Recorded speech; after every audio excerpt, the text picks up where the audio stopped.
In the quiet frontier town of Millhaven, folks praised Brennan's butcher shop for always having the freshest meat. The cuts were tender, the prices fair, and old Samuel Brennan never seemed to run short of inventory. But there was something peculiar that bothered the more observant townspeople. No cattle trucks ever rumbled down Main Street to make deliveries. No livestock pens sat behind the shop. Yet Brennan's shelves stayed stocked with beautiful red meat that sold faster than any competitor within 100 miles. When traveling merchant Thomas Wade started asking questions about Brennan's supplier, the answers he received made his blood run cold. The truth behind Millhaven's favorite butcher shop would soon surface in the most horrifying way possible, revealing a secret so dark it would haunt the town for generations. But what exactly was Samuel Brennan selling to his unsuspecting customers? Before we jump back in, tell us where you're tuning in from, and if this story touches you, make sure you're subscribed, because tomorrow I've saved something extra special for you. The weathered wooden sign at Millhaven's edge proclaimed a population of 80 farm souls, though that number hadn't changed in 15 years. Time moved differently in this corner of the frontier, where the rhythm of life followed the seasons and the needs of hard-working people who valued stability above progress.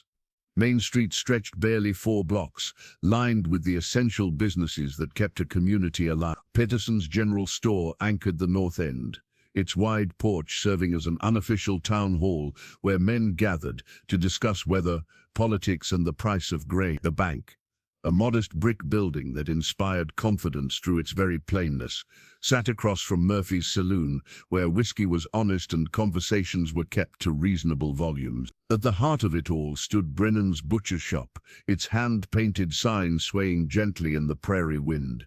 The building itself was unremarkable, whitewashed wood with a peaked roof and wide windows that displayed cuts of meat arranged with the precision of a man who took pride in his craft. A small bell above the door announced visitors, and the wooden floors bore the scuff marks of countless boots worn by farmers, ranchers, and townspeople who had come to rely on Samuel Brennan's exceptional service. The surrounding farmland stretched endlessly toward distant mountains, dotted with homesteads where families worked the soil and raised livestock with the determination of people building something permanent. These were folks who understood the value of honest labor and fair dealing, who judged a man by his character and the quality of his work, rather than the circumstances of his arrival.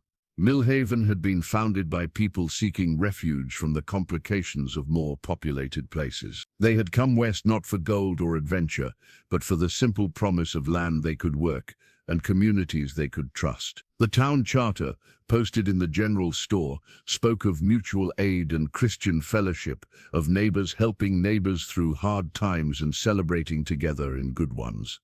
Children played in dusty streets under the watchful eyes of mothers who knew every face in town. The schoolhouse, with its single bell and neat rows of desks, educated farm children alongside the banker's daughter and the blacksmith's son. Social distinctions mattered less here than in the cities back east, where bloodline and breeding determined a person's worth. The weekly church service brought together nearly every soul in Millhaven, regardless of denomination. Reverend Matthews preached tolerance and community responsibility, reminding his congregation that they were bound together by more than geography. In a place where the nearest doctor was 2 days' ride and the law came from a circuit judge who appeared quarterly, people had learned to depend on each other in ways that city dwellers could never understand. But this interdependence that made the community strong also made it vulnerable to deception. When everyone knew everyone else's business, it became easier to overlook small inconsistencies rather than risk disrupting the social fabric. Questions that might be natural in a larger place seemed impolite in Millhaven, where privacy was respected and a man's past was considered his own affair unless he chose to share it. The town's isolation worked both ways. News from the outside world arrived slowly, carried by traveling merchants, circuit preachers, and the occasional letter. This separation from broader society created a kind of insularity that protected the community from outside influences, but also made it difficult to see familiar things with fresh eyes. In such a place, Samuel Brennan had found not just a home, but a sanctuary where his secrets could remain buried beneath the daily routines of community life. Samuel Brennan wore his blood-stained leather apron like a badge of honor, though the stains told stories he never shared with his customers. Each morning at dawn he would tie the worn leather around his substantial frame and begin the rituals that had made him Millhaven's most trusted butcher for 15 years. The man himself commanded respect through quiet competence rather than boastful display. At 58, his hair had turned silver at the temples, and his hands bore the calluses and scars of decades working with sharp tools and heavy carcasses. When he spoke, people listened, not because he raised his voice, but because he chose his words with the same precision he applied to cutting meat. His shop reflected his meticulous nature.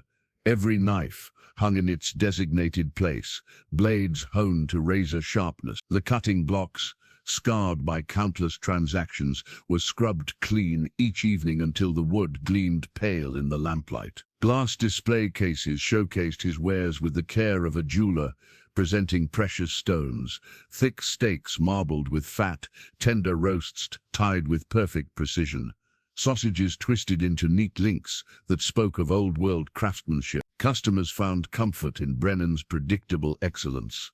Mrs. Henderson, the banker's wife, trusted him to select her Sunday roast without even examining his choice. Young couples planning their first dinner parties sought his advice on cuts and cooking methods, knowing his guidance would ensure their success. Even the town's other merchants, men who prided themselves on their own expertise, deferred to Brennan's knowledge when it came to matters of meat. His story, as the town knew it, was simple and tragic. Samuel Brennan had arrived in Millhaven 15 years earlier, a widower seeking a fresh start after losing his wife to consumption back in Pennsylvania. He had purchased the butcher shop from old Henrik Mueller, who was ready to retire to a rocking chair and pipe tobacco. The transition had been seamless, with Brennan maintaining Mueller's reputation while gradually improving upon his methods. But there were aspects of Brennan's operation that puzzled those who paid close attention.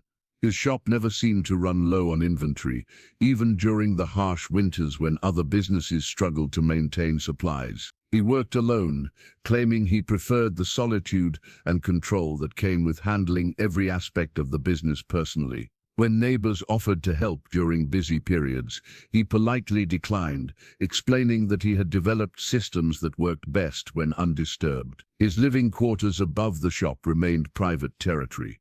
No one could remember being invited upstairs, not even during the social gatherings that occasionally spilled out from Murphy's saloon. Brennan would participate in community events when civic duty demanded, but he always maintained a certain distance, as if preserving some essential part of himself from scrutiny. The basement beneath his shop served as his primary workspace, where the serious business of butchering took place away from customers' eyes. The sounds that emanated from below, the thud of cleavers, the scrape of bone against steel, the splash of water washing surfaces clean, were the natural accompaniment to his trade. Children passing by would sometimes pause to listen, fascinated by the mysterious processes that transformed living creatures into the neat packages their mothers purchased. Brennan's relationship with his suppliers remained deliberately vague. When customers asked about the source of his exceptionally tender beef, he would speak generally about reliable contacts and established relationships without providing specific details. This discretion seemed natural enough in a business where knowing your sources could provide competitive advantages. His daily routine never varied. Shop open at sunrise, closed at sunset, with a brief break for a simple lunch eaten alone in his quarters. Evenings were spent in maintenance, sharpening tools, cleaning surfaces, preparing for the following day's work. Sundays found him in church, occupying the same pew and contributing appropriately to the collection plate, but always departing immediately after services without lingering for the social exchanges that bound the community together. Those who interacted with him regularly noted his encyclopedic knowledge of butchering techniques, and his ability to transform even the toughest cuts into delectable meals. He possessed an almost supernatural ability to judge the quality of meat with a glance, to determine cooking times with mathematical precision, to recommend preparations that perfectly suited each customer's tastes and cooking abilities. Yet beneath this professional competence lay something harder to define, a watchfulness that suggested secrets carefully guarded, a tension that never quite relaxed even during moments of apparent ease. Thomas Wade's wagon creaked into Millhaven on a Tuesday morning, loaded with goods that told the story of his extensive travels. Bolts of fabric from eastern mills rubbed against bottles of patent medicine from Chicago, while boxes of books shared space with barrels of nails and sacks of coffee beans. His leather-bound journal, secured in an oilcloth pouch beneath the driver's seat, contained detailed records of every transaction, every route, and every observation gleaned from 23 years on the frontier's commercial highways. At 41, Wade possessed the weathered appearance of a man who had spent his adult life reading the subtle signs that meant the difference between profit and loss, safety and danger. His eyes held the sharp intelligence of someone who survived by noticing details others missed, which merchants paid their debts promptly, which towns welcomed strangers, which roads harbored bandits or broken axles. The traveling merchant's arrival always stirred excitement in isolated communities like Millhaven. He brought not just goods but news from the wider world, stories of political developments and economic trends that would eventually reach even the remotest settlements. Children followed his wagon down Main Street while adults emerged from shops and houses, eager to see what treasures he might have brought from civilization. Wade established his temporary headquarters in the lot beside Peterson's general store, where he methodically arranged his wares for maximum appeal. He understood the psychology of frontier commerce, how the promise of luxury items could loosen purse strings initially tightened by practical concerns, how the scarcity of his visits made customers more willing to pay premium prices for goods they could obtain nowhere else. His first priority was always establishing relationships with local business owners who might become regular customers or sources of valuable information. These connections formed the foundation of his success, creating networks of trust that extended across hundreds of miles of wilderness and civilization. Peterson himself proved to be exactly the kind of contact Wade valued, knowledgeable about local conditions, honest in his dealings, and possessed of the gossip that flowed through his store like water through a mill wheel. Over coffee and careful conversation, Wade learned about Millhaven's rhythms, its prosperity, its challenges, and its characters. "You'll want to visit Brennan's shop," Peterson advised, pointing down the street toward the butcher's establishment. "Best meat you'll find between here and Denver." Samuel's got a gift for his trade, no question about it. Wade's merchant instincts immediately engaged. Quality meat in an isolated location suggested either exceptional local livestock or sophisticated supply arrangements. Either situation represented potential opportunity, whether for establishing new trading relationships or understanding successful business models he might replicate elsewhere. His initial visit to Brennan's shop confirmed Peterson's assessment. The display cases held cuts that would have impressed customers in much larger cities, arranged with an artistry that spoke of genuine pride in craftsmanship. The prices, while fair for the quality offered, suggested healthy profit margins that intrigued Wade's commercial sensibilities. Brennan himself proved to be a cordial host, offering Wade a cup of coffee while they discussed the challenges of maintaining quality standards in frontier conditions. The butcher's knowledge was impressive, covering not just cutting techniques but preservation methods, transportation logistics, and customer preferences with the thoroughness of a man who had mastered every aspect of his trade. Yet something about the conversation left Wade with questions he couldn't quite articulate. Brennan spoke knowledgeably about cattle breeds and seasonal variations in meat quality, but always in general terms that avoided specific details about his sources. When Wade mentioned his own dealings with livestock traders throughout the territory, hoping to establish common connections, Brennan's responses remained frustratingly vague. The shop's obvious prosperity puzzled Wade as well. His experience had taught him to recognize the signs of successful business operations, and Brennan's establishment displayed all the indicators of thriving enterprise. Yet the mathematics didn't seem to align with what he knew about frontier economics and livestock availability. As evening approached and Wade prepared to close his temporary store, he found himself walking past Brennan's shop once more. The building was dark, but sounds from the basement suggested work continuing well past normal business hours. The rhythmic thudding and scraping seemed unusually energetic for routine cleaning tasks, but Wade dismissed his curiosity as the natural result of a long day's travel and unfamiliar surroundings. Still, as he settled into his bedroll beneath his wagon, Thomas Wade's merchant instincts whispered that Millhaven held secrets worth investigating. Wade's second morning in Millhaven began with routine inquiries that gradually transformed into something more troubling. His standard practice involved learning about local supply chains, not just to identify potential business opportunities, but to understand the economic forces that shaped each community he visited. "Brennan certainly keeps busy," Wade mentioned casually to Peterson while examining a shipment of tinned goods. "Must have reliable suppliers to maintain that quality year-round." Peterson's response carried a slight hesitation that Wade's trained ear immediately detected. "Oh, Samuel's got his arrangements worked out, been doing just fine for 15 years now. I deal with livestock traders throughout the territory," Wade continued, his tone remaining conversational. "Might know some of his contacts.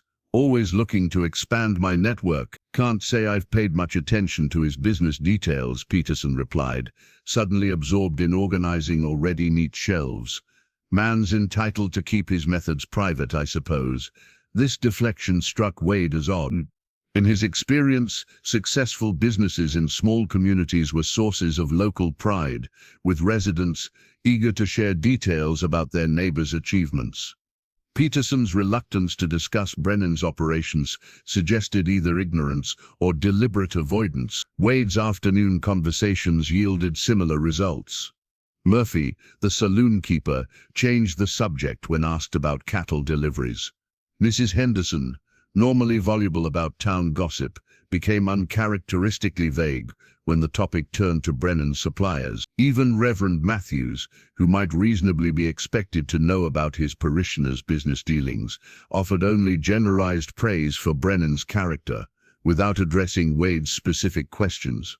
The pattern was too consistent to be coincidental. An entire community seemed determined to avoid discussing the practical details of their butcher's operation, despite obvious pride in the quality of his product. Wade had encountered similar collective silence before, usually in situations involving illegal activities or shameful secrets that communities preferred to keep hidden. That evening, Wade positioned himself discreetly across from Brennan's shop, ostensibly organizing his wagon while actually observing the building's activities.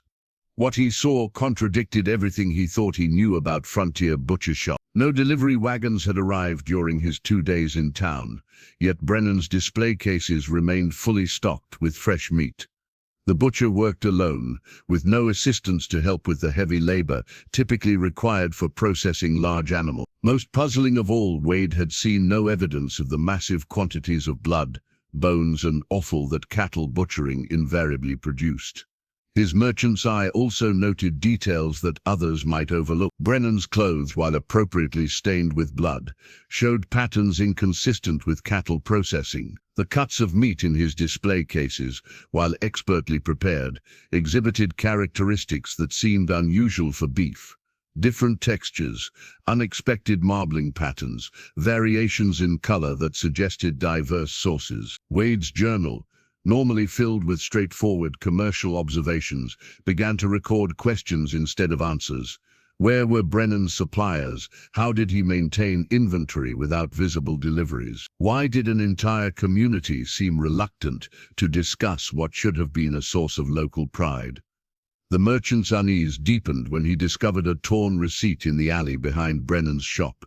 The partially legible fragment bore no resemblance to standard livestock purchase orders. Instead of familiar names from regional cattle ranches, it contained references that made no sense in the context of legitimate meat trading. Sleep came reluctantly that night. as Wade wrestled with implications he wasn't yet ready to acknowledge. His 23 years of frontier experience had taught him to trust his instincts, and those instincts were screaming warnings about Samuel Brennan's operation. Yet the alternative explanations his mind was beginning to consider seemed too horrible to contemplate in a civilized community like Millhaven. The next morning brought Wade face to face with a disturbing discovery that would transform his suspicions into certainty. Behind Brennan's shop, partially concealed by a pile of lumber, lay a silver locket bearing the photograph of a young couple. The faces were unfamiliar, but the locket's expensive craftsmanship and pristine condition suggested recent loss rather than casual discard. Wade pocketed the locket with trembling fingers, knowing he had stumbled upon evidence of something far worse than questionable business practices. The weight of the small object seemed to press against his chest as he realized that his merchant's curiosity had led him to the edge of a darkness that threatened to consume everything he thought he knew about human nature. The silver locket's discovery haunted Wade's thoughts as he began investigating what should have been impossible to contemplate. His merchant roots had taken him through dozens of frontier towns, and he had developed an informal network of contacts who tracked the movement of people and goods across the vast territory. A few discreet inquiries revealed a pattern that chilled him to the bone. Traveling merchants, itinerant preachers, and lone homesteaders had been disappearing along the routes that passed through or near Millhaven. The disappearances weren't dramatic enough to attract official attention. Frontier life was dangerous, and people vanished for countless reasons. But Wade's systematic examination of the timeline revealed a disturbing correlation between these disappearances and periods when Brennan's shop seemed particularly well stocked. The Kowalski family had been traveling from Ohio to Oregon Territory 18 months earlier, when they stopped in Millhaven for supplies. According to Peterson's records, they had purchased provisions for a week's journey, enough to reach the next major settlement with room to spare. They had never arrived at their destination, and no trace of their wagon or possessions had ever been found. Margaret Sullivan, a school teacher traveling to take a position in a mining camp, had spent 2 nights at Millhaven's boarding house before setting out on the final leg of her journey. The mine superintendent had waited 3 weeks before hiring a replacement, assuming she had changed her mind about frontier life.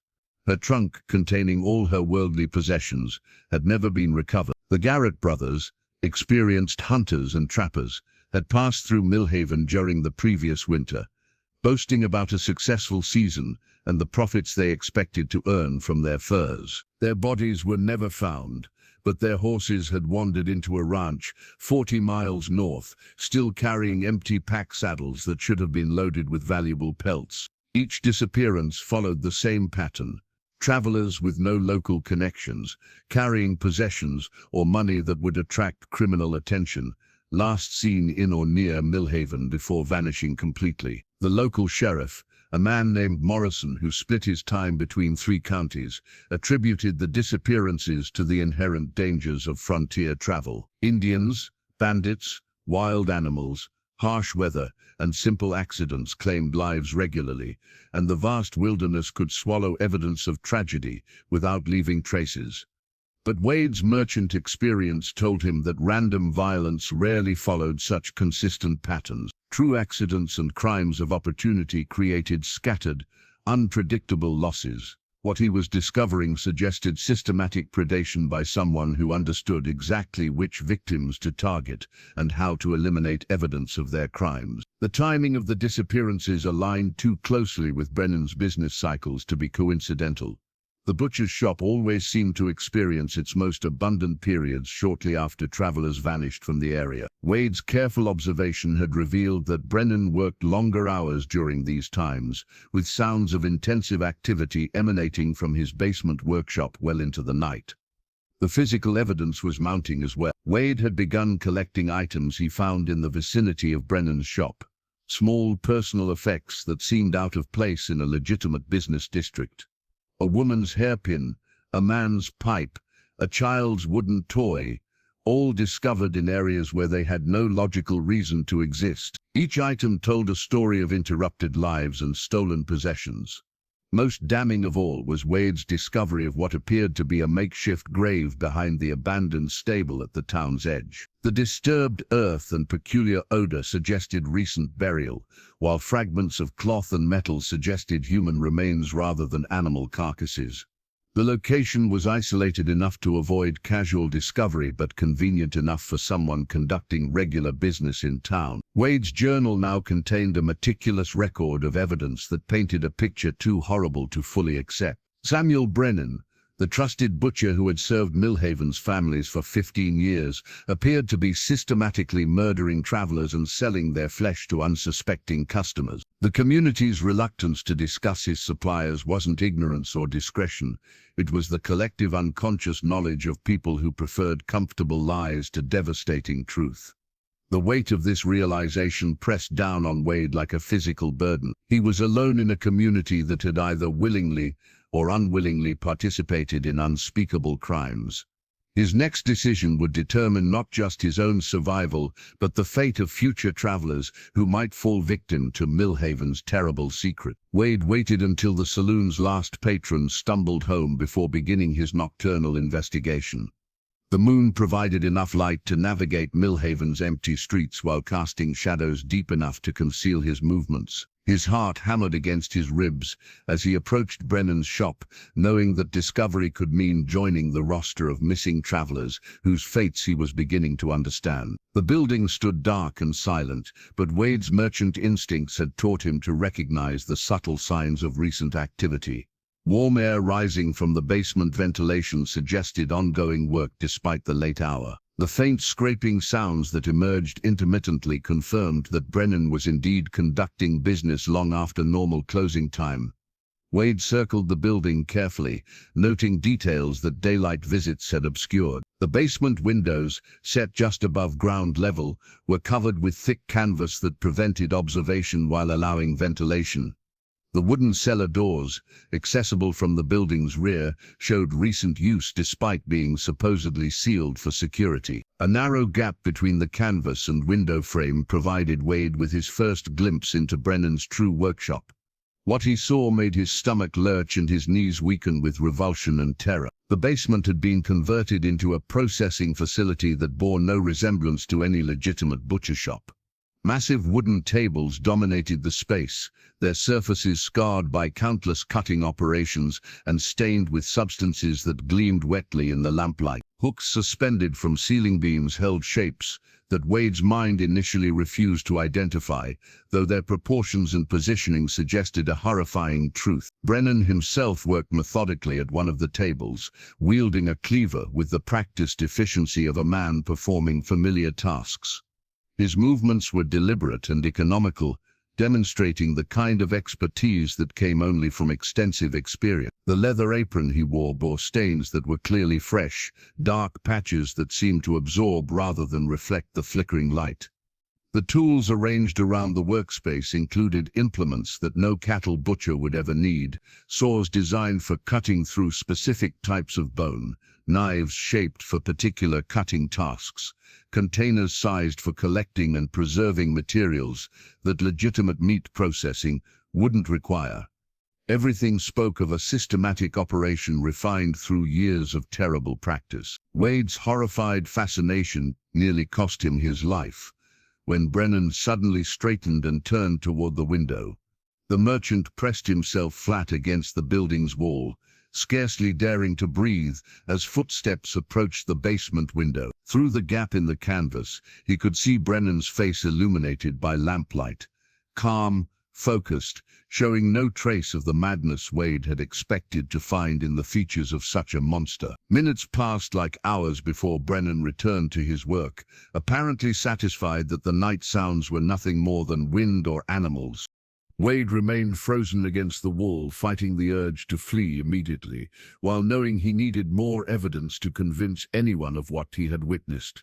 When he finally summoned the courage to look again, Wade saw Brennan transferring packages to a wooden crate near the stairs. The packages were wrapped in white butcher paper and tied with string, identical in appearance to the products displayed in the shop's front cases. The casual efficiency of the process suggested routine rather than exceptional circumstances. The most damning evidence lay scattered around the work area, personal belongings that clearly didn't belong to Brennan. Clothing articles, jewelry, leather goods, and other items that travelers might carry lay in organized piles awaiting disposal or sale. Wade recognized several pieces from his mental catalog of missing persons' possessions, confirming his worst suspicions about their ultimate fates. A rusty cleaver hanging near the main work table caught Wade's attention through its unusual size and obvious recent use. The implement was far larger than anything required for cattle processing, designed for cutting through materials that standard butcher tools couldn't handle. Dark stains along its edge told stories that Wade's imagination desperately tried to avoid completing. The sounds of Brennan beginning to clean his workspace sent Wade scrambling away from the building with evidence that would haunt his dreams forever. He had seen enough to confirm that Millhaven's trusted butcher was indeed murdering travelers and selling their flesh to unsuspecting customers who praised the quality of his meat without questioning its source. Now Wade faced the terrible challenge of surviving long enough to expose Brennan's crimes while avoiding becoming the next victim of Millhaven's most horrifying secret. Wade's hands trembled as he documented his findings in his leather journal by candlelight, struggling to maintain his usual meticulous records while processing the horror he had witnessed. Each entry seemed inadequate to capture the magnitude of Brennan's crimes, yet he forced himself to record every detail that might serve as evidence when the time came to expose the truth. His merchant's training in observation and documentation now served a purpose he had never imagined. The silver locket became the first item in what would become a catalogue of evidence linking specific disappearances to Brennan's operation. Wade sketched the locket's design and carefully noted the faces in the photograph, comparing them to descriptions of missing travelers he had gathered from various sources. The torn receipt fragment yielded more information under careful examination. The partial text included references to delivery schedules and special arrangements that made no sense in the context of legitimate livestock trading. Most disturbing were the numerical notations that seemed to correspond to dates when travelers had disappeared, suggesting systematic planning rather than crimes of opportunity. Wade's investigation expanded to include a thorough search of areas surrounding Brennan's shop. Working during daylight hours when his activities would appear casual to observers, he methodically combed through alleys, vacant lots, and abandoned buildings for additional evidence. His efforts were rewarded with a collection of personal items that painted a picture of multiple victims over an extended period. A woman's silver hairpin, tarnished, but still bearing the initials MS, matched the description of items belonging to Margaret Sullivan, the missing schoolteacher. A man's pipe, carved with distinctive patterns, corresponded to details about one of the Garrett brothers, provided by a fur trader who had known them personally. A child's wooden horse, painted red and blue, matched a toy mentioned in the Kowalski family's inventory of possessions. Each discovery added weight to Wade's case, while deepening his understanding of the systematic nature of Brennan's crimes. The butcher wasn't selecting victims randomly, but was instead targeting specific types of travelers, those whose disappearances would be noticed late if at all, whose possessions would be valuable enough to justify the risks involved. Wade's analysis of the timing patterns revealed Brennan's operational rhythm.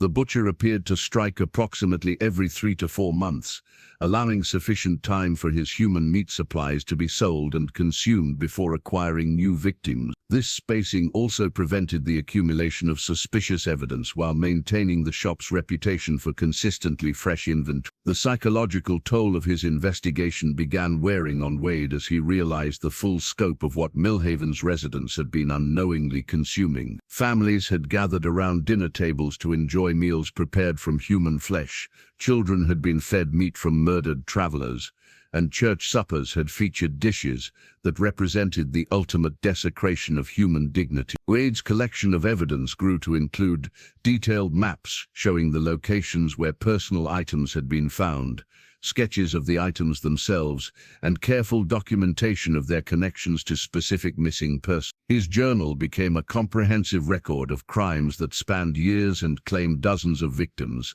The merchant's network of contacts provided additional confirmation of the patterns he had identified. Telegraph messages to colleagues in distant cities revealed that similar disappearances had occurred near other communities where Brennan had previously lived. The butcher's 15-year residence in Millhaven represented the longest period he had remained in one location, suggesting either increasing confidence in his methods or greater satisfaction with local conditions. Most chilling of all was Wade's discovery of what appeared to be a ledger hidden in Brennan's living quarters. The document, retrieved during a carefully planned break-in, contained entries that seemed to track inventory levels, customer preferences, and optimal pricing strategies for different cuts of meat. The clinical business approach to murder and cannibalism revealed a level of premeditation that transformed horrible crimes into something approaching industrial efficiency. As Wade compiled his evidence, he faced the growing realization that exposing Brennan's crimes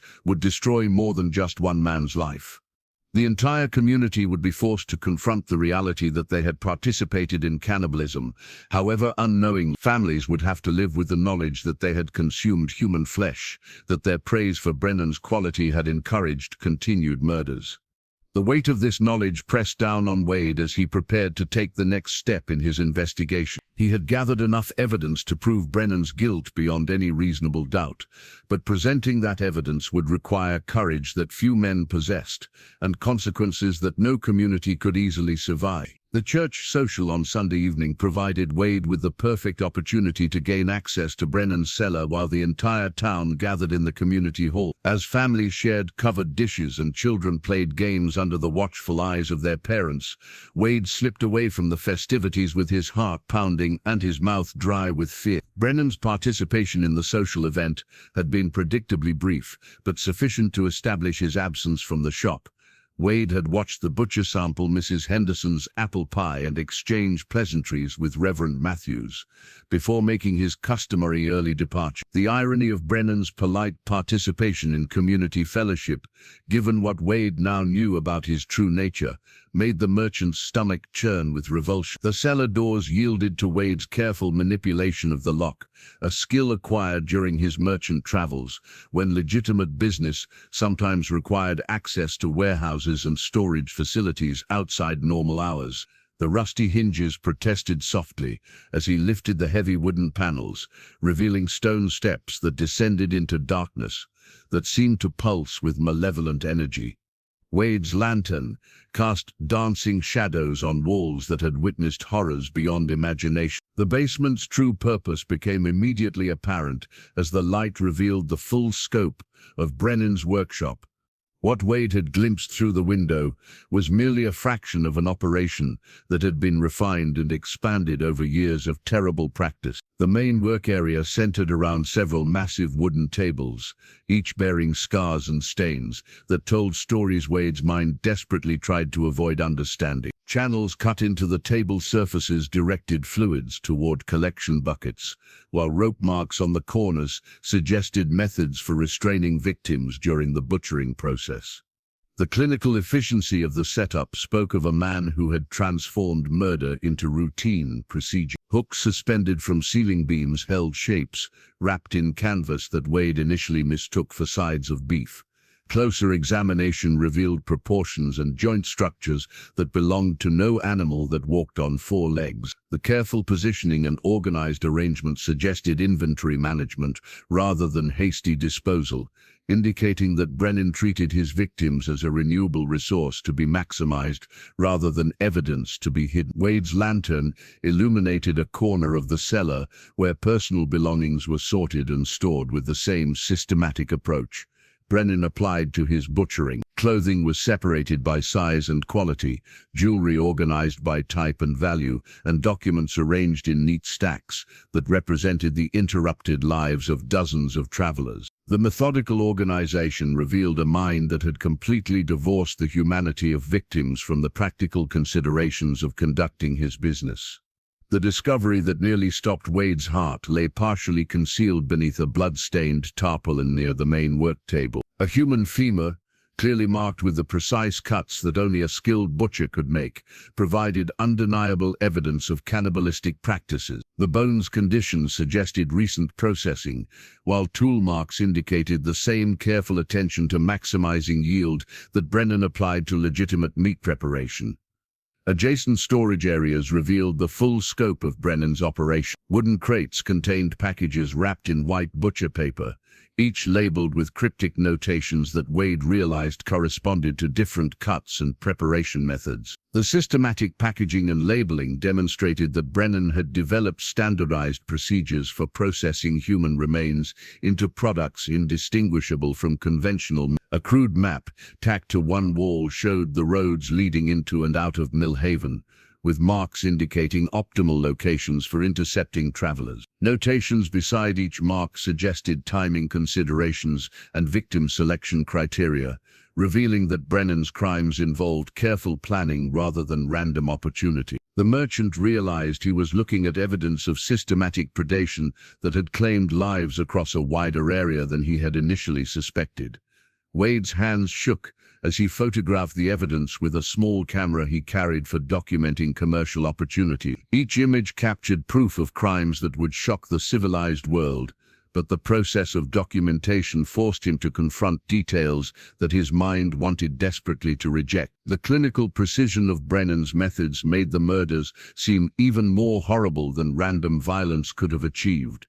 The sound of footsteps above the cellar sent Wade scrambling to extinguish his lantern and find concealment among the shadows. Brennan had returned early from the social, perhaps suspicious of the unusual activity around his shop, or simply following his habit of avoiding prolonged social contact. Wade crouched behind a stack of wooden crates, clutching the camera that contained evidence that could destroy an entire community, while praying that darkness would conceal his presence until Brennan moved away from the cellar entrance. Wade's attempt to alert the townspeople began the following morning at Peterson's general store, where he hoped the respected merchant's support would lend credibility to his shocking revelations. He had spent the sleepless night rehearsing his approach, knowing that the wrong words or tone could result in dismissal as the ravings of a disturbed outsider. "Peterson, I need to speak with you about something extremely serious," Wade began, his voice carefully controlled, despite the trembling in his hands. "It concerns Samuel Brennan and activities at his shop that threatened this entire community." Peterson's immediate response revealed the defensive instincts that protected Millhaven's social fabric from uncomfortable truths. "Now hold on there, Wade. Samuel's been a pillar of this community for 15 years. Whatever you think you've seen, there's surely a reasonable explanation." Wade produced the silver locket, placing it carefully on the counter between them. "This belonged to one of the missing travelers. I found it behind Brennan's shop, along with other personal items that don't belong to anyone in Millhaven." Peterson examined the locket without touching it, as if physical contact might contaminate him with whatever accusations Wade was preparing to make. "Could belong to anyone. Travelers lose things all the time, and wind carries objects considerable distance." "There are more items," Wade insisted, producing the woman's hairpin and the man's pipe, "all found in the vicinity of Brennan's operation, all belonging to people who disappeared after passing through Millhaven." The storekeeper's discomfort grew visibly as he struggled to maintain his position against mounting evidence. "You're suggesting Samuel had something to do with these disappearances? That's a serious accusation to make against a man who served this community faithfully." Wade's frustration mounted as he realized that Peterson's resistance wasn't based on ignorance, but on deliberate denial. The community's investment in Brennan's respectability made them unwilling to consider alternatives that would force them to question everything they believed about their town and themselves. Miss Henderson's reaction proved even more hostile when Wade approached her at the boarding house where he had taken a room. "How dare you suggest such horrible things about Samuel Brennan?" she snapped, her face flushing with indignation. "He's prepared meals for my family for years. The very idea that you would spread such vicious rumors makes me question your character, not his." The banker, approached during his lunch break, listened to Wade's evidence with the skeptical attention of a man accustomed to evaluating claims for their practical merit. "Even if these items did belong to missing travelers, That proves nothing about Samuel's involvement. This is frontier country, Mr. Wade. People disappear for countless reasons, most of them having nothing to do with foul play. Wade's attempts to explain what he had witnessed in Brennan's cellar met with reactions ranging from incredulous laughter to angry accusations of mental instability. The photography he had risked his life to obtain was dismissed as unclear or possibly fabricated, while his detailed documentation was characterized as the obsessive fantasies of a disturbed mind. Reverend Matthews proved to be Wade's most patient listener, but even the minister's response reflected the community's collective unwillingness to confront uncomfortable truths. Wade, but the accusations you're making would destroy not just Samuel but our entire community. Are you certain that what you believe you witnessed couldn't have some innocent explanation? The pattern of denial revealed itself as something deeper than simple disbelief. Millhaven's residents had unconsciously recognized inconsistencies in Brennan's operation for years, but had chosen comfortable ignorance over disturbing questions. Their investment in the community's reputation and their own peace of mind made them accomplices in maintaining the silence that allowed Brennan's crimes to continue. Wade's isolation grew as word of his accusation spread through the close-knit community. Conversations stopped when he entered buildings, and formerly friendly residents avoided eye contact when passing him on the street. His merchant's reputation, built over decades of honest dealing, crumbled under the weight of allegations that threatened Millhaven's carefully constructed sense of security. The town council's emergency meeting called to address false and damaging rumors about one of Millhaven's most respected citizens provided Wade with his first glimpse of the institutional resistance he faced. Council minutes from previous years revealed a pattern of dismissed complaints and avoided investigations, suggesting that some residents had raised concerns about Brennan's operation but had been systematically discouraged from pursuing them. The community's psychological investment in denial ran deeper than Wade had initially understood, creating a collective conspiracy of willful blindness that protected Brennan more effectively than any deliberate cover-up could have achieved. Wade's breakthrough came from an unexpected source when young Timothy Murphy, the saloon-keeper's 17-year-old son, approached him behind the livery stable with the furtive manner of someone sharing dangerous secrets. The boy's face was pale with fear, but his eyes held the determination of youth not yet corrupted by adult compromises. "Mr. Wade, I heard what you've been saying about Mr. Brennan," Timothy whispered, glancing nervously around the empty stable. "I think you might be right. I've seen things that don't make sense, but nobody wants to listen when I try to talk about them." Wade's heart raced as he realized he had found his first potential ally. "What kind of things, Timothy? Tell me everything you remember, no matter how small it might seem." The boy's testimony provided crucial corroboration for Wade's theories. Timothy had noticed the same patterns that had troubled the merchant: the lack of cattle deliveries, the unusual working hours, the sounds from Brennan's cellar that continued long into the night. More importantly, he had observed Brennan's interactions with travelers in ways that adults focused on their own concerns had missed. He always seemed real interested in folks who were traveling alone, Timothy explained. Asked lots of questions about where they were going, how long they planned to stay, whether anyone was expecting them. I thought he was just being friendly, but now it seems different. Wade's documentation expanded to include Timothy's observations, creating a more complete picture of Brennan's methods for selecting victims. The butcher had developed sophisticated techniques for identifying travelers who could disappear without immediate investigation, while maintaining the facade of innocent curiosity that small-town residents expected from local business owners.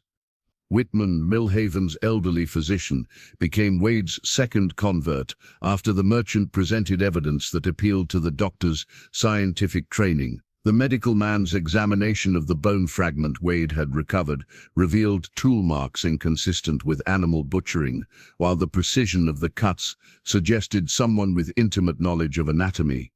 "I've always wondered about the unusual consistency of Samuel's meat," Whitman admitted reluctantly.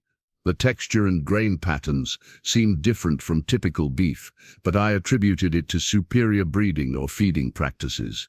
Now I'm beginning to suspect something far more sinister. Wade's hand-drawn map of disappearances proved particularly compelling to those willing to examine the evidence objectively. The systematic pattern of vanishings, concentrated around Millhaven and timed to coincide with Brennan's periods of increased activity, demonstrated planning and coordination that random frontier violence couldn't explain. Sarah Matthews, the minister's wife, joined Wade's growing circle of believers after discovering additional personal items during her charitable visits to elderly residents. Several families possessed jewelry, clothing and household goods that they claimed to have purchased from Brennan at bargain prices, explaining his generosity as evidence of his kind heart rather than his need to dispose of victims' possessions. Samuel always had such beautiful things to sell, Mrs. Matthews recalled with growing horror.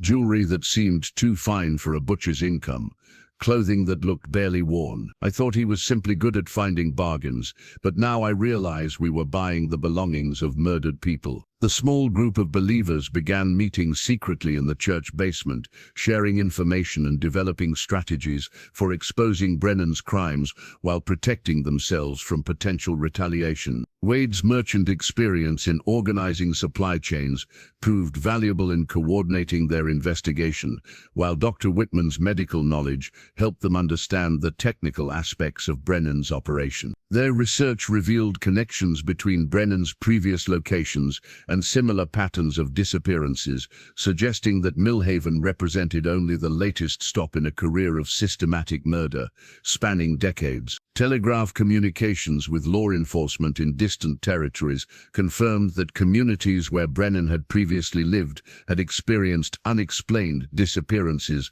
that ceased shortly after his departure. The group's most disturbing discovery involved an analysis of Millhaven's death records, which revealed an unusual pattern of stomach ailments and digestive problems among residents who were regular customers of Brennan's shop. Whitman theorized that these symptoms might result from the consumption of improperly prepared human flesh, though he couldn't prove his suspicions without more definitive evidence. Wade's leadership of the investigation group transformed him from isolated outsider to the focal point of resistance against Millhaven's collective denial. His methodical approach to gathering evidence and building consensus gradually overcame the community's psychological defenses, creating a core of believers willing to risk social ostracism and potential physical danger to expose the truth about their trusted butcher's horrific crimes. Wade's most shocking discovery came when Timothy Murphy led him to a hidden compartment in Brennan's office, concealed behind a false panel that the boy had noticed during an errand for his father. The secret ledger contained within revealed the true scope of the horror that had consumed Millhaven for 15 years. The leather-bound book documented not just Brennan's crimes, but a network of complicity that extended into the highest levels of Millhaven's leadership. Careful entries recorded payments to various townspeople for services that made Wade's blood run cold. Sheriff Morrison for ignoring suspicious disappearances, Mayor Thornton for discouraging outside investigation, and even Reverend Matthews for maintaining community silence through his moral authority. Each entry was meticulously detailed with dates, amounts, and specific services provided. Morrison had received regular payments for filing incomplete reports about missing travelers, deliberately avoiding follow-up investigations that might have revealed inconvenient truth. Thornton had used his political connections to prevent territorial authorities from examining Millhaven's unusual pattern of disappearances. Most devastating of all were the entries revealing that several prominent families had knowingly participated in Brennan's operation. The Hendersons had provided information about wealthy travelers staying at their boarding house, while Peterson had used his position to identify merchants carrying valuable goods or large amounts of cash. These weren't random accomplices but carefully cultivated partners who had profited from murder for over a decade. Wade's hands trembled as he read entries describing the systematic nature of the conspiracy. Brennan hadn't been operating alone but had instead built a network of collaborators who shared in both the profits and the guilt of his crimes. The community's resistance to Wade's accusations wasn't based on ignorance, but on the desperate need to protect their own involvement in unspeakable acts. The ledger's most recent entries revealed plans to eliminate Wade himself, describing him as a problem requiring permanent solution and detailing the methods that would be used to ensure his disappearance appeared accidental. Brennan had already begun making arrangements with his network of accomplices, preparing to add Wade to the long list of travelers who had vanished without trace in the vicinity of Millhaven. Dr. Whitman's reaction to these revelations bordered on complete psychological collapse. "My God, Wade, we've been living among monsters for 15 years. People I've treated, families I've delivered babies for, church members I've prayed with. They've all been part of this nightmare." The scope of the conspiracy explained many things that had puzzled Wade during his investigation. The community's coordinated resistance to his accusations, the systematic destruction of evidence, the careful management of information to prevent outside scrutiny, all were products of organized criminal enterprise rather than simple denial or ignorance. Timothy Murphy's discovery of the ledger had been accidental, the result of curiosity about a panel that didn't align properly with the surrounding wall. His father's involvement in the conspiracy made the boy's situation particularly dangerous, as family loyalty warred with moral revulsion at the crimes he had helped expose. Sarah Matthews faced her own crisis when she realized that her husband's seemingly principled leadership of the community had been corrupted by his participation in covering up murders. The minister's moral authority had been perverted into a tool for maintaining silence about crimes that violated every principle he claimed to represent. Wade's analysis of the payment records revealed the economic foundation of Millhaven's prosperity. The town's unusual stability and growth hadn't resulted from legitimate business success, but from the systematic theft of victims' possessions and the macabre efficiency of Brennan's operation. Families had built their comfortable lives on blood money without acknowledging the source of their prosperity. The ledger also contained correspondence with contacts in other territories, suggesting that Brennan's network extended far beyond Millhaven's boundaries. References to shipping arrangements and quality control indicated a broader operation that traded in human flesh across vast distances, making Millhaven merely one node in a web of cannibalistic commerce. Wade realized that exposing Brennan's crimes would require more than revealing individual guilt. It would mean destroying an entire economic and social system that had sustained the community for over a decade. The scope of the conspiracy made him question whether any authority existed that could adequately address crimes of such magnitude and complexity. The weight of this knowledge pressed down on Wade's small group of allies, as they recognized that their investigation had uncovered not just individual madness but systematic evil that had corrupted an entire community through years of profitable complicity in murder and cannibalism. The warning note slipped under Wade's door arrived with the pre-dawn darkness, its message scrawled in multiple handwritings that revealed the coordinated nature of the threat against him. "Leave Millhaven immediately or join the others who ask too many questions. This is your only warning." The paper bore the fingerprints of several different people, confirming that the conspiracy had united to eliminate the threat he represented. Wade's allies scattered like startled deer when word spread that the network had identified their investigation. Whitman departed suddenly for a medical conference in the territorial capital, while Sarah Matthews retreated to her sister's house in a neighboring county. Only Timothy Murphy remained, his youth making him both brave and foolish enough to ignore the obvious danger. The boy's father had confronted him with violent fury upon discovering his son's involvement in Wade's investigation. "You stupid child, do you have any idea what you've done?" Murphy had raged, his face twisted with fear and anger. "These people don't make idle threats. They've killed before, and they'll kill again to protect what we've built here." Wade found himself effectively under siege within his own room at the boarding house. Mrs. Henderson's previous hostility had transformed into something far more menacing. Cold, calculating observation that suggested she was monitoring his movements for others who meant him harm. The comfortable lodging had become a trap where his every action was noted and reported. Sheriff Morrison's visit to Wade's room carried the unmistakable threat of official sanction for the conspiracy's plans. "Mr. Wade, I understand you've been spreading disturbing rumors about respectable citizens," the lawman said, his hand resting meaningfully on his pistol. Perhaps it's time you moved on to more suitable territory for your business. The merchant realized that his usual routes of escape had been systematically blocked. His wagon had been sabotaged during the night, with axles weakened and wheels loosened in ways that would cause catastrophic failure miles from help. His horses had been poisoned with enough toxin to make them sick, but not obviously murdered, preventing him from making rapid departure even if he could repair his transportation. Wade's attempt to send telegraphs requesting help from territorial authorities was blocked by the telegrapher, who claimed technical difficulties that would persist indefinitely. His letters to contacts in other territories were intercepted by postal workers, who were clearly part of the conspiracy's information control network.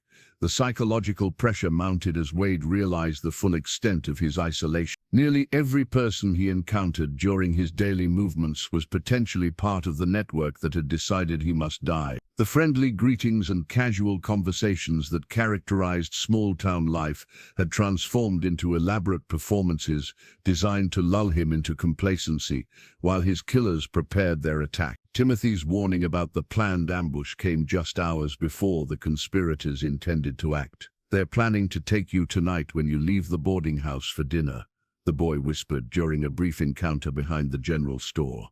"Miss Brennan has prepared a special place in his cellar, and they've already decided how your disappearance will be explained." Wade's survival depended on his ability to think like the merchant he was, analyzing supply chains, identifying weak points, and finding alternative routes when primary paths were blocked. His years of frontier travel had taught him to recognize and avoid dangerous situations, skills that now meant the difference between life and death.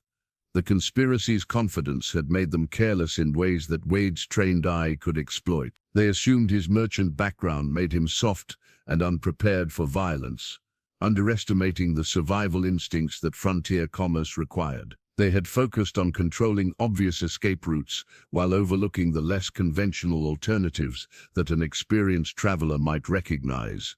Wade's plan required him to abandon his valuable merchandise and most of his possessions, accepting financial ruin as the price of survival. Everything he had built over decades of careful work would be lost, but the alternative was joining the roster of missing travelers whose bones littered Brennan's workshop. The cat-and-mouse game that would determine Wade's fate began as evening shadows lengthened across Millhaven streets. The merchant prepared to use every skill acquired during 23 years of frontier commerce to outmaneuver killers who had successfully eliminated dozens of previous victims through careful planning and coordinated execution. The confrontation erupted in Brennan's shop as Wade burst through the front door with Timothy Murphy behind him, carrying the evidence that would destroy Millhaven's carefully constructed facade. Brennan stood behind his counter, arranging cuts of meat with the same methodical precision he had displayed for 15 years, but his eyes held the cold calculation of a predator whose territory had been invaded. "Wade," Brennan said with disturbing calm, "I understand you've been making wild accusations about my business practices. Perhaps we should discuss your concerns privately." Wade placed the secret ledger on the counter between them, its leather cover bearing stains that might have been blood or might have been honest wear. "This contains records of your murders, Samuel. Every victim, every payment to your accomplices, every detail of the conspiracy that's turned this town into a charnel house." Sheriff Morrison emerged from the shop's back room with his gun drawn, followed by Mayor Thornton and 3 other men whose faces Wade recognized from his investigation. The conspiracy's leadership had gathered to deal with the threat personally, abandoning their usual methods of plausible deniability for direct action. "You should have taken our warning and left town," Morrison said, his voice carrying the regret of a man forced into unpleasant necessity. "Now we'll have to handle this situation in ways that none of us particularly enjoy." Brennan's confession came with the proud satisfaction of a craftsman finally able to discuss his work with someone who understood its complexity. "You're remarkably persistent, Mr. Wade. Most people accept simple explanations and avoid uncomfortable questions.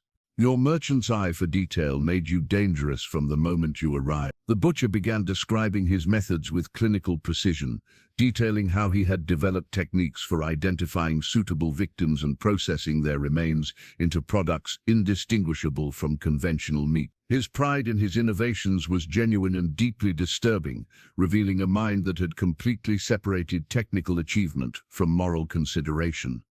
The key is proper selection, Brennan explained, as if lecturing astute travelers with no local connections.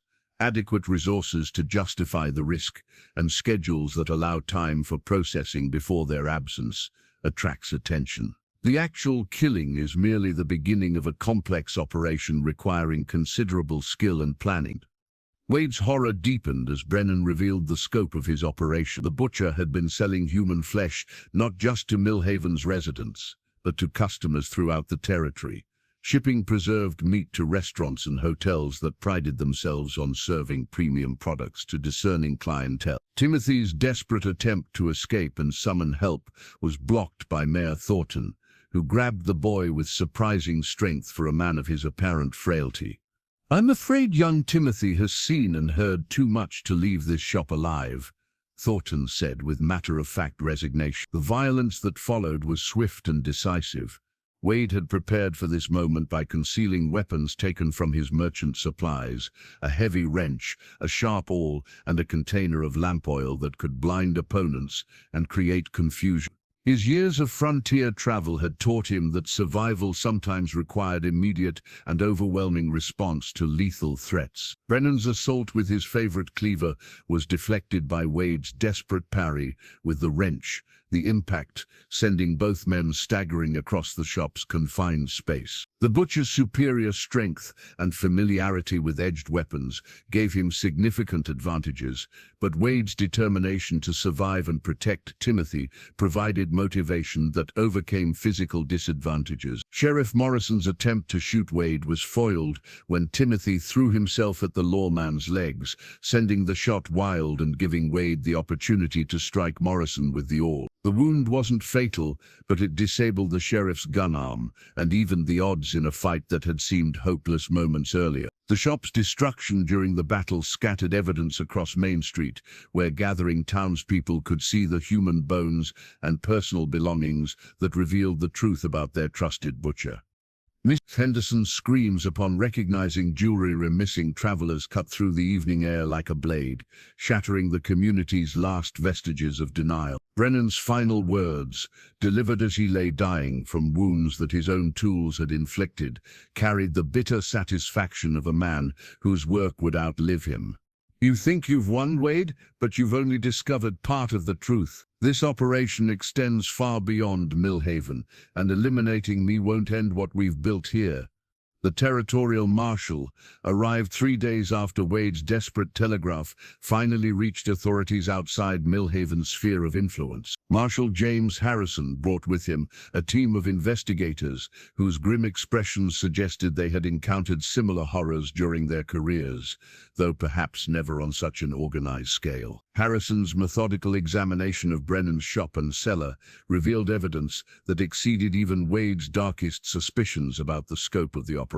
The basement yielded remains from at least 47 victims, carefully processed and stored with the efficiency of an industrial operation. Detailed records documented not just local murders, but a network of similar establishments across 3 territories. The arrest warrants came swiftly for those whose names appeared in Brennan's ledger. Sheriff Morrison, Mayor Thornton, and 6 other prominent citizens found themselves facing federal charges for conspiracy, murder, and cannibalism. Their protests of innocence crumbled when confronted with documentary evidence written in their own hands, describing their roles in selecting victims and disposing of evidence. Miss Henderson's breakdown during questioning revealed the psychological toll that years of complicity had taken on the conspirators. "We never meant for it to go so far," she sobbed to the investigator. Samuel started by offering to dispose of a body for Morrison, someone who had died in jail under suspicious circumstances.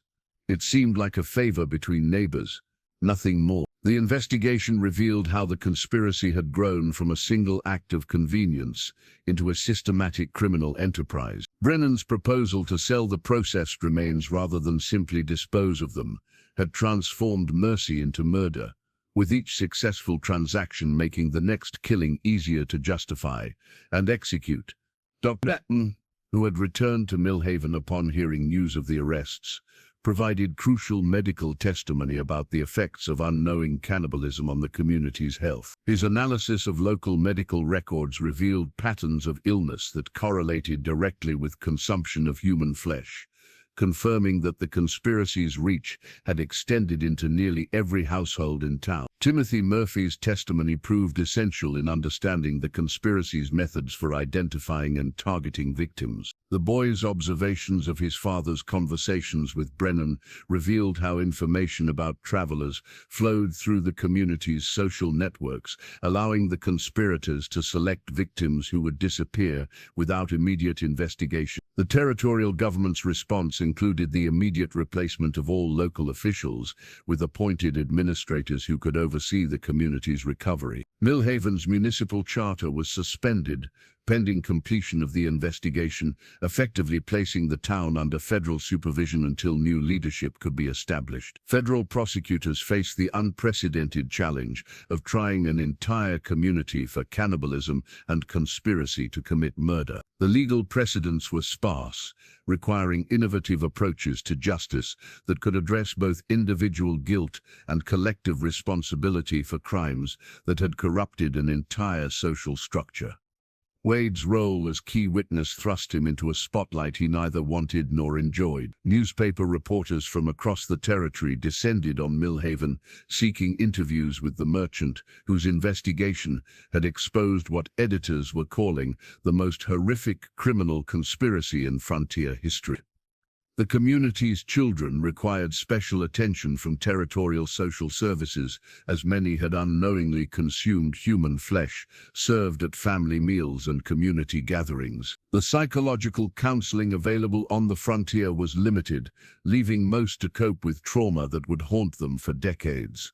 Property seizures included not just the conspirators' assets, but also goods that had been purchased with blood money or stolen from victims. The federal court appointed administrators to oversee the distribution of recovered property to victims' families, though most personal items would never be returned to their rightful owners. Brennan's business records revealed connections to suppliers and customers throughout the frontier, leading to additional investigations in distant territories. Telegraph communications between federal marshals coordinated simultaneous raids that uncovered at least 3 similar operations, suggesting that Millhaven's horror was part of a broader criminal network. The town's economic foundation crumbled as federal investigators froze assets connected to the conspiracy's profits. Businesses that had prospered through blood money faced bankruptcy, while families discovered that their comfortable lives had been built on the systematic murder of innocent travelers.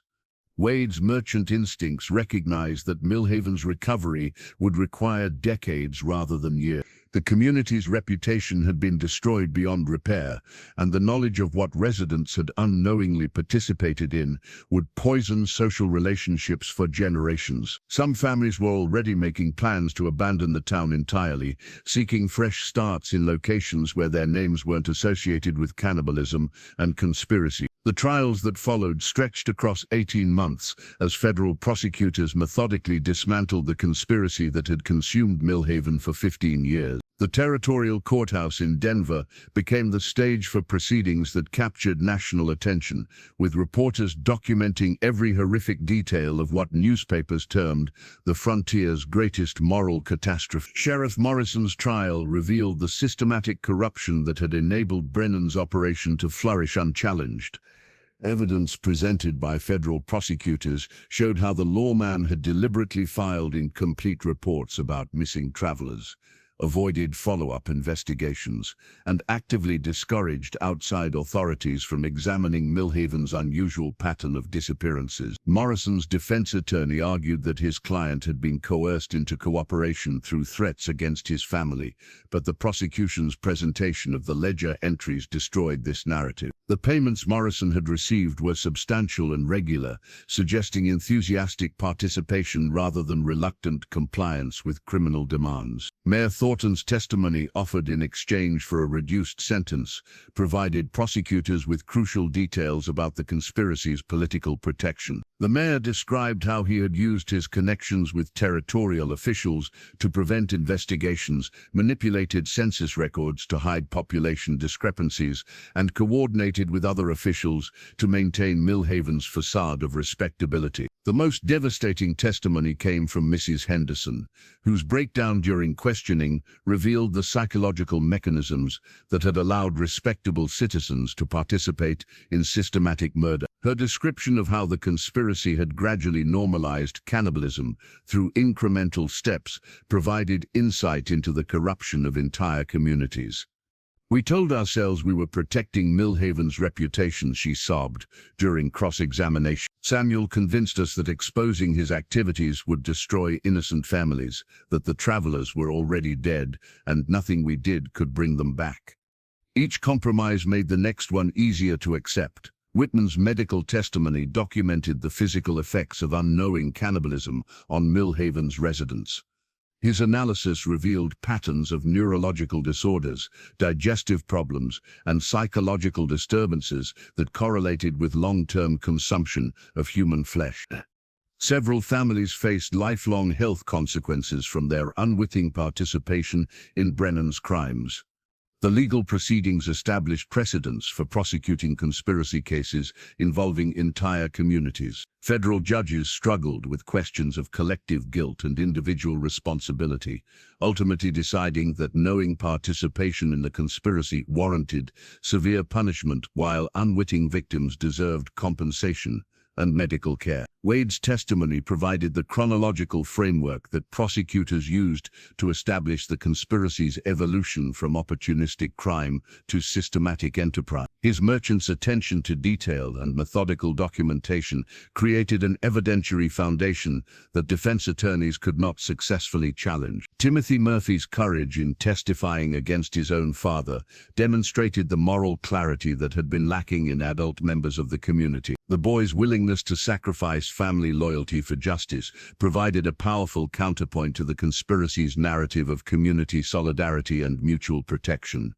The sentences handed down reflected the unprecedented nature of the crimes. Morrison and Thornton received life imprisonment, while other conspirators faced terms ranging from 10 to 25 years depending on their level of involvement. Brennan's death had cheated justice of its most deserving target, but his accomplices would spend their remaining years paying for their participation in his crimes. The federal government's establishment of a victim compensation fund provided some financial relief to survivors and victims' families, though no amount of money could address the psychological trauma inflicted by the conspiracy's crimes. The fund's administrators faced the complex task of identifying legitimate claims while avoiding fraud in cases where documentation was limited or destroyed. Millhaven's municipal government was reconstituted under federal supervision, with new officials appointed from outside the territory to ensure independence from the conspiracy's influence. The new administration faced the daunting task of rebuilding community institutions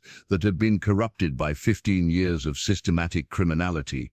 A memorial stone was erected in Millhaven Cemetery to honor the victims whose remains had been recovered from Brennan's workshop. The simple granite marker bore no names, as most victims could never be definitively identified, but its inscription promised that their sacrifice would not be forgotten by future generations. The conspiracy's exposure led to broader reforms in territorial law enforcement, with new protocols for investigating missing persons cases and requirements for regular federal oversight of isolated communities. Millhaven's tragedy became a cautionary tale that influenced frontier justice policy for decades.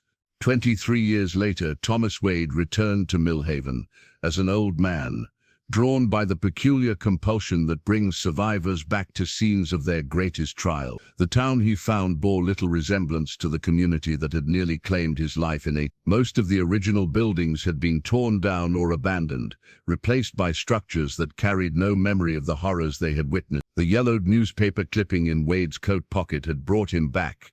A retrospective article from the Denver Post, marking the anniversary of what historians now called the Millhaven incident. The piece described how the story had become part of regional folklore, a cautionary tale told around campfires and in taverns across the frontier territories. Brennan's butcher shop had been demolished within months of the trial's conclusion, its site converted into a small park where children now played games that would have been impossible under the shadow of its former occupant. A simple plaque marked the location, offering no details about the building's history, but stating simply that it honored those who suffered in silence. The boarding house where Wade had stayed still operated under different ownership, its rooms now filled with traveling salesmen and territorial officials conducting routine business.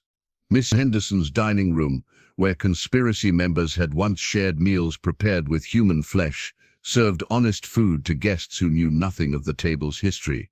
Wade's conversation with the current innkeeper revealed how completely the town's identity had been transformed. Millhaven's always been a quiet place, the woman explained, apparently unaware of the irony in her words. Nothing much happens here, which is how most folks prefer it. We get travelers passing through, but they don't usually stay long. The cemetery held the only physical reminder of the conspiracy's victims, the memorial stone Wade had helped design during the federal investigation. Fresh flowers lay at its base, placed by someone who still remembered the importance of honoring the dead, though most residents probably walked past without understanding its significance. Timothy Murphy had grown into the town's minister, his childhood trauma transformed into a calling that emphasized moral courage and the importance of speaking truth in the face of comfortable lies. His Sunday sermons, according to longtime residents, often touched on themes of individual responsibility and collective guilt, without ever explicitly referencing the events that had shaped his theological perspective. The former conspiracy members who had survived their prison sentences had not returned to Millhaven. Morrison had died in federal custody, while Thornton had relocated to California upon his release, seeking anonymity in communities that knew nothing of his past. The handful of minor accomplices who had received shorter sentences had scattered across the continent, leaving behind family properties that had been sold to settle victim compensation claims. Wade's visit to the town's small museum revealed how history had been sanitized for public consumption. The exhibit covering Millhaven's past mentioned troubles in the 1880s without providing specific details, focusing instead on the community's recovery and rebuilding efforts. A small display case contained artifacts from the period, but nothing that would connect casual visitors to the full scope of what had occurred. The transformation was so complete that Wade wondered if he had imagined the entire experience, if the nightmares that had haunted his sleep for decades were products of fevered imagination, rather than witnessed reality. Only the careful examination of courthouse records in the county seat confirmed that his memories were accurate, that the conspiracy had indeed consumed nearly 50 lives before justice finally prevailed. Local folklore had transformed the story into something approaching myth, with details altered to make the narrative more palatable for community consumption. Samuel Brennan had become a mysterious outsider who had deceived the innocent townspeople, rather than the centerpiece of a conspiracy that had involved trusted community leaders and respected families. Wade's final act in Millhaven was to place his own flowers at the memorial stone, a gesture of respect for victims whose names would never be known but whose deaths had taught him lessons about human nature that influenced every subsequent day of his life. The weight of survival guilt that had carried him through decades of nightmares felt lighter in that moment, as if the simple act of remembrance had completed some essential circle of obligation to the dead. Wade's final journal entry, written in the lamplight of his Denver hotel room on the evening of his return from Millhaven, captured the weight of a lifetime spent carrying the burden of terrible knowledge. His weathered hands, now spotted with age and trembling slightly from the day's emotional toll, moved across the page with the deliberate precision that had characterized his merchant records for 5 decades. "I am 71 years old today," he wrote, "and I have spent 37 of those years learning to live with what I witnessed in Millhaven. The nightmares have faded with time, though they never disappear completely. What troubles me most deeply is not the memory of Brennan's crimes, but the understanding of how easily good people can become complicit in evil when faced with comfortable lies." The merchant's reflection encompassed not just his personal trauma, but the broader lessons about human nature that his experience had revealed. The conspiracy's success had depended less on Brennan's individual madness than on the community's collective willingness to avoid asking uncomfortable questions.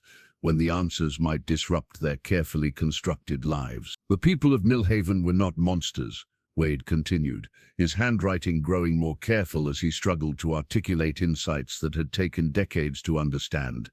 They were ordinary human beings who made small compromises that accumulated into participation in unspeakable evil. Each individual decision seemed reasonable at the time, but the cumulative effect was the corruption of an entire community. Wade's analysis of the conspiracy's psychology had evolved through years of reflection and observation. His subsequent travels had shown him similar patterns of willful blindness in communities across the frontier, though none had reached the extremes he had witnessed in Millhaven. The capacity for self-deception appeared to be a fundamental aspect of human nature, rather than an aberration unique to one isolated town. The merchant's legacy extended beyond his role as witness to historical horror. His detailed documentation of the conspiracy had influenced federal law enforcement policies, leading to improved protocols for investigating missing persons cases and monitoring isolated communities. His testimony had helped establish legal precedents for prosecuting collective criminal enterprises that involved entire populations. More importantly, Wade's courage in speaking truth despite personal danger had provided a model for individual moral responsibility that influenced territorial policy for decades. Federal officials regularly cited the Millhaven case when training new personnel, emphasizing the importance of thorough investigation and resistance to local pressure when conducting law enforcement activity. I often wonder what would have happened if I had simply continued my journey without asking questions, Wade wrote, his reflection touching on the fragile nature of justice in circumstances where witnesses might easily choose silence over confrontation. How many more travelers would have died if merchant curiosity hadn't overcome social politeness? How long would the conspiracy have continued if exposed by chance rather than investigation? The weight of survivor guilt had shaped Wade's life in ways that extended far beyond his professional activities.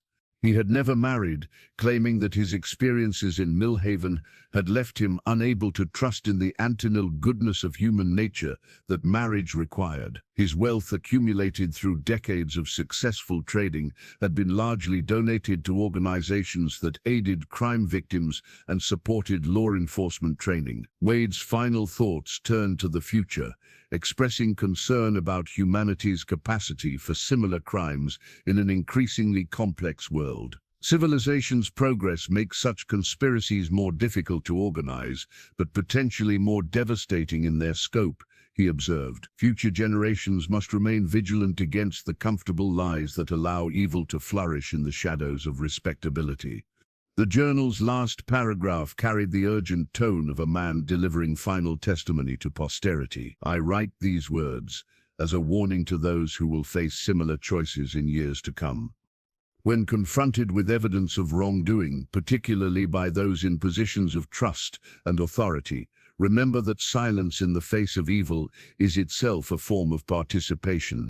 The courage to ask uncomfortable questions and speak inconvenient truths may be the only thing standing between civilization and barbarism. Wade closed the journal and placed it carefully in the strongbox that contained his most important papers, knowing that these words would outlive him and perhaps serve as guidance for future generations facing their own moral crossroads. Outside his window, Denver slept peacefully, unaware that one of its elderly residents carried within him the memory of humanity's capacity for both ultimate evil and redemptive courage.